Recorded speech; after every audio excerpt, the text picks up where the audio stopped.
Sabda TV. Dalam surat An-Nisa ayat 78, Allah menghikayatkan perkataan orang-orang yang tidak paham tentang soal ini dari kalangan orang-orang musyrikin. Allah berfirman, wa in tusibuhum hasanatun yaqulu hadhihi min indillah wa in tusibuhum sayyi'atun yaqulu hadhihi min indik qul kullun min indillah. Ya. Jika kalian ditimpa kebaikan, kenikmatan, mereka berkata, ini semua dari Allah. Jika kalian ditimpa musibah, mereka berkata, ini gara-gara kamu. Ini semua dari sisi kamu. Ini berasal dari kamu. Lalu Allah berfirman, katakan kepada mereka, semua berasal dari Allah. Tapi kemudian dalam ayat selanjutnya, seakan Allah membenarkan perkataan mereka. Ya, ayat 79-nya. Ma asabaka min hasanatin famin Allah wa ma asabaka min sayyi'atin famin nafsik. Musibah yang menimpa kamu, kebaikan, kenikmatan yang menimpa kamu semua dari Allah. Dan musibah-musibah yang menimpa itu semua dari diri kamu sendiri. Oh, gimana ini? Kok seakan-akan dua ayat ini bertabrakan gitu loh. Ayat yang pertama membantah pendapat yang mengatakan kebaikan dari Allah, keburukan dari kamu. Tapi ayat kedua Allah mengatakan semua kebaikan dari Allah dan semua musibah keburukan itu dari kamu. Ini gimana sih kok ada dua ayat yang seakan-akan bertabrakan? Kalau orang yang tidak punya ilmunya bingung, kok ayat seakan-akan bertabrakan, padahal ayat Al-Quran tidak mungkin saling bertabrakan, Bu.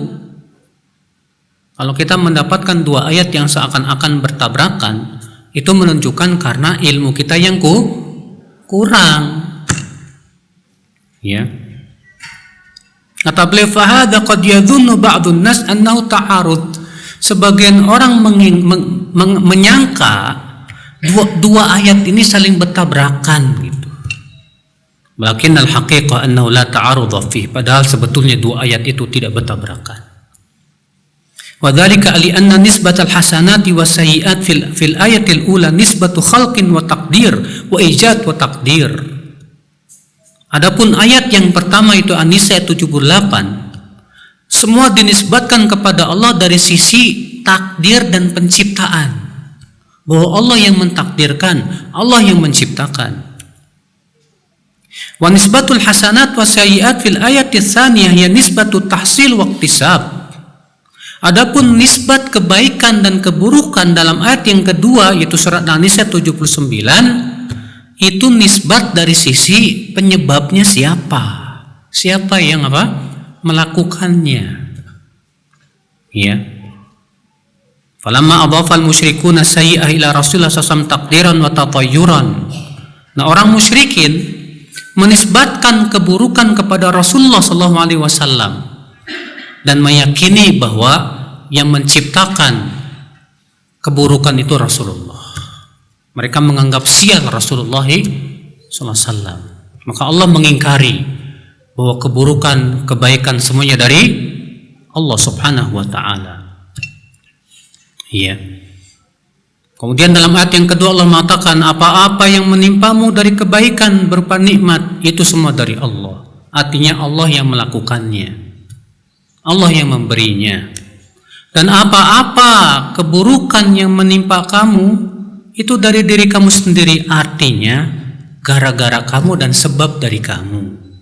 Allah yang menciptakan, betul. Allah yang mentakdirkan, betul. Tapi semua akibat perbuatan kamu. Kamu yang menjadi sebabnya. Jadi ini Bu, sebetulnya mudah sih untuk memahami kaidah ini. Kaidah ini tadi sudah kita sebutkan, ya. Poin yang pertama dari kaidah ini Bu, yang harus kita pahami apa? Yang pertama, semua kenikmatan, kebaikan, keburukan dari siapa? Allah. Dari sisi apa? Takdir dan penciptaan. Paham? Yang kedua, manusialah yang menjadi sebab diberikan oleh Allah kebaikan berupa nikmat dan diberikan oleh Allah keburukan berupa musibah. Manusialah yang menjadi apa? Sebab. Yang ketiga, manusialah pelaku keburukan itu. Manusialah pelaku apa? Allah tidak melakukan keburukan, tidak. Walaupun Allah yang menciptakan keburukan, tapi yang melakukannya secara hakiki siapa? Manusia. Pahami 3 poin ini, Bu, baik-baik. Ya. Dengan kita memahami 3 poin ini, kita akan paham kaidah ini, Ibu sekalian. Ya. Makanya Allah mengatakan ma asaba min musibatin fabima kasabat aydikum. Tidak ada satupun musibah yang menimpa kamu. Semua musibah yang menimpa kamu itu akibat perbuatan kamu sendiri. Lihat Allah mengatakan, Bu, bahwa semua musibah yang menimpa diri kita itu akibat daripada perbuatan kita sendiri. Ya. Tapi dalam musibah yang sifatnya di luar kemampuan kita, kita wajib mengatakan ini semua sudah takdir Allah. Ibu dikasih sakit, katakan semua sudah takdir Allah. Ibu kena musibah, hilang mobil, digondol orang, ya kita katakan semua sudah takdir Allah. Rumah ibu kebakaran, habis ludes, wajib kita katakan semua takdir Allah. Ya.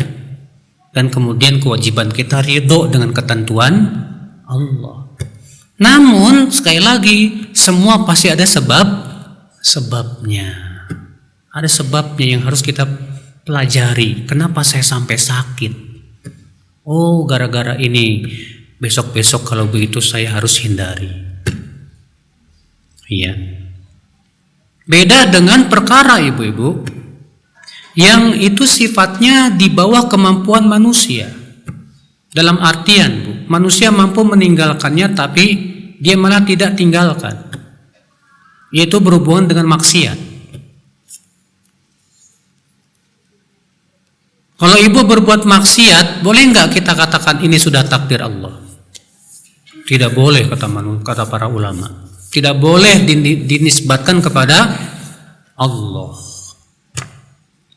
Kenapa? Karena Allah sudah memberikan kehendak kepada manusia dan kemampuan untuk meninggalkan maksiat, tidak? Naam.